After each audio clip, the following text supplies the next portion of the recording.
আমি মণিশঙ্কর বাবুর কাছে যাব। সন্ময়দা, মণিশঙ্কর বাবু, আমার প্রশ্ন হচ্ছে, সন্ময়দা অদিত্র যে কথা বলছেন, বাংলার সব মানুষ আজকে একই কথা বলছেন। শুভেন্দু অধিকারী একটা ছবি দেখাচ্ছেন, বিরোধীরা বলছেন মমতা বন্দ্যোপাধ্যায়ের ঘনিষ্ঠতার পুরস্কার হচ্ছে দোষ করেও গ্রেফতার হতে হয় না, মানুষের মৃত্যু হলেও গ্রেফতার হতে হয় না।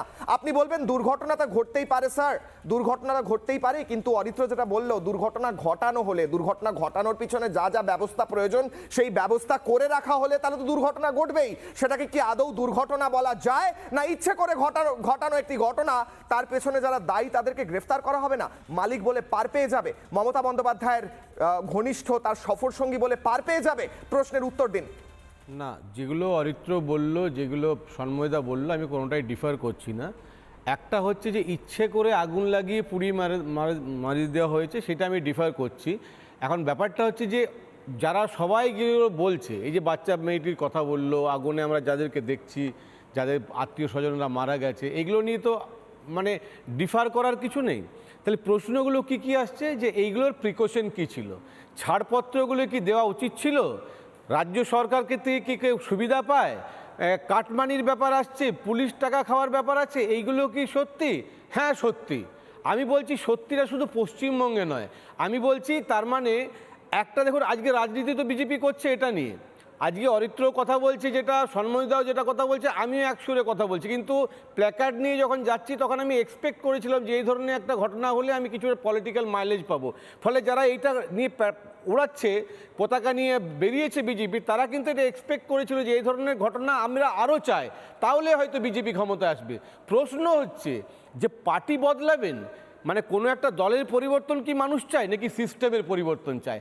আপনি যদি বলেন যদি শুধু পশ্চিমবঙ্গে, আমি বলছি সিস্টেমের পরিবর্তন চাই। পশ্চিমবঙ্গে এটা হচ্ছে, তাহলে আজকে দেখুন বাংলাদেশ নিয়ে পরপর আমাদের বিতর্ক হয়।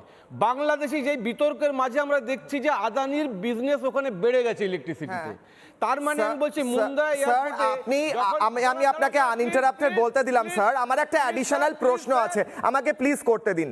আপনি জল ঘোলা করছেন স্যার, আপনি বলছেন সিস্টেমের পরিবর্তন দরকার। মমতা বন্দ্যোপাধ্যায় কবে ক্ষমতায় এসেছেন স্যার? মমতা বন্দ্যোপাধ্যায় কি 1 মাস আগে ক্ষমতায় এসেছেন, 1 বছর আগে ক্ষমতায় এসেছেন? সিস্টেমের পরিবর্তন করতে কতদিন লাগে স্যার? স্যার সিস্টেমের পরিবর্তন করতে কতদিন লাগে? সিস্টেমের পরিবর্তন 15 বছর বাদে করবেন? 15 বছর হয়ে গিয়েছে শাসন করে, এখন আপনি সিস্টেমের পরিবর্তনের কথা বলছেন? বিজেপি রাজনীতি করছে কিনা, কে প্রশ্ন তুলছে সেটার পরে কথা। আপনি সিস্টেমের এতদিন কেন পরিবর্তন করেননি? মমতা বন্দ্যোপাধ্যায় তো প্রমিস করেছিলেন, এই প্রমিস করে ক্ষমতায় এসেছিলেন যে সিস্টেমের পরিবর্তন করবেন। আপনি কতগুলো ডিজাস্টার ম্যানেজমেন্ট দেখেছেন ভারতবর্ষে, পৃথিবীতে কত আমার বয়স, আপনার বয়স, অরিত্রর বয়স নিয়ে কিচ্ছু এসে যায় না। বাংলার মানুষকে উত্তর দিন, মমতা বন্দ্যোপাধ্যায় কেন সিস্টেমের পরিবর্তন করতে পারেননি 15 বছরে? কেন এতদিন শাসন করতে পারেন? সন্ময়দা উত্তর দিচ্ছেন, আমি সুপ্রিয়র কাছে আসছি, এরপর দেবাশিসদার কাছে আসছি। সন্ময়দা কাউন্টার করছেন। সন্ময়দা খেয়েছে, আমি স্বীকার করছি, আমি বলছি পুলিশ টাকা খায়, আমি স্বীকার করছি। 10 সেকেন্ড নেব মণিশঙ্করদাকে একটু সন্ময়দা কাউন্টার করুন। আমি 1 সেকেন্ড মণিশঙ্কর, সন্ময়দা কাউন্টার করছেন। আচ্ছা নাজিরাবাদে যেখানে ঘটনাটা ঘটেছে সেখান থেকে ডিজাস্টার ম্যানেজমেন্ট যে মন্ত্রী জাভেদ খান, তার বাড়ি কিংবা তার অফিস কত দূরে, এইটা একটু জিজ্ঞেস করো মণিশঙ্করদাকে। কোনোদিন ডিজাস্টার ম্যানেজমেন্টে দেখা গেছে? আমি একটু বলিনি, মনিদা একটু বলিনি, মনিদা বলেনি না তার আগে মনিদা বলেনি ছিল না। আরে মনিদা বলেনি, তার মানে পুরো মনিদা বলেনি, বলতেন না, এই নিয়ে ডিবেট হতো না। রাত্রি না একটু বলি, 10 সেকেন্ড বলবো, বেশি সময় নেবো না, 10 সেকেন্ড বলবো। রাত্রির 1টা থেকে 2টোর সময় আগুন লেগেছে, রাত্রির 1টা থেকে 2টোর মধ্যে আগুন লেগেছে। আচ্ছা, দমকল যখন এসছে তখন এলাকার লোকজন বলছেন জেসিবি দিয়ে গাড়ির দেওয়ালটা ভাঙা দরকার, সেই ডিসিশনটা দমকল অফিসাররা নিতে পারেননি। 10 ঘন্টা বাদে অরূপ বিশ্বাস, 32 ঘন্টা বাদে সুজিত বসু, মুখ্যমন্ত্রী, পুলিশ মন্ত্রী দেখা নেই, ডিজাস্টার ম্যানেজমেন্ট মন্ত্রী কাছেই থাকে, খুব কাছে থাকেন ডিজাস্টার ম্যানেজমেন্ট মন্ত্রী জাভেদ খানকে কোনোদিন দেখা গেছে? বলুন, আমি বলছি এই সিস্টেমটা তো বদলাতে হবে। সিস্টেমের পরিবর্তন দরকার, মন্ত্রী কেন যাবেন? মন্ত্রী সিস্টেমের পরিবর্তন করছেন বাড়িতে বসে। অনলাইনে একটা কথা বল, দ্বিমত হচ্ছি না। আপনি বললেন যদি রাজাবাজার হতো টপ লেভেল দরকার, মমতা ব্যানার্জি চলে যেত।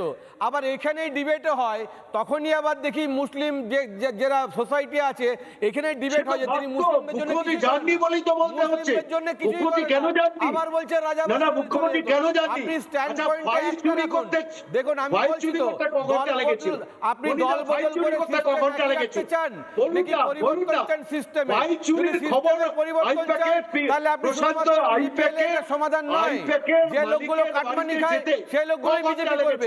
আপনি মানুষের মানসিকতার পরিবর্তনের জন্য আওয়াজ তুলুন, সেইভাবে নিরপেক্ষ সাংবাদিকতা করুন যে সোসাইটিটা কিভাবে চেঞ্জ হবে। সেই কারণ দেখার আপনি কোনো যদি বলেন মুখ্যমন্ত্রী যে বিবেক জাগে না। সোশ্যাল চেঞ্জ, এক সেকেন্ড সন্ময়দা, এক সেকেন্ড মণিশঙ্কর দা, এক সেকেন্ড প্রত্যেকে। সন্ময়দা, মণিশঙ্কর বাবু বলছেন সোশ্যাল চেঞ্জ, সিস্টেমের চেঞ্জ, সমাজ পরিবর্তন, যেটা মমতা বন্দ্যোপাধ্যায় করতে পারেননি। আসুন আমরা সবাই মিলে মণিশঙ্কর বাবুকে মুখ্যমন্ত্রী বানাই, উনি সমাজের পরিবর্তন করবেন, সোসাইটির পরিবর্তন হবে। এই মৃত্যুগুলো নিয়ে প্রশ্ন ততদিন পর্যন্ত তোলা যাবে না যতদিন পর্যন্ত না গোটা সোসাইটি চেঞ্জ হয়। এই জ্ঞানগুলো পরে দেবেন মণিশঙ্কর বাবু, আগে বলুন যে এই ব্যবস্থা কি নিয়েছেন এই ঘটনায়, কেন গ্রেফতার হননি মালিক, এইটা প্রশ্ন। সোশ্যাল চেঞ্জ অনেক পরে কথা, মমতা বন্দ্যোপাধ্যায় কেন সিস্টেম পরিবর্তন করেননি 15 বছর ধরে, আমি আসবো। নানা ধরনের কন্টেন্ট দেখার জন্য লাইক করুন, শেয়ার করুন আমাদের ফেসবুক পেজ, সাবস্ক্রাইব করুন আমাদের ইউটিউব চ্যানেল। পাশাপাশি অন্যান্য ব্রেকিং নিউজের জন্য অবশ্যই চোখ রাখুন রিপাবলিক বাংলায়।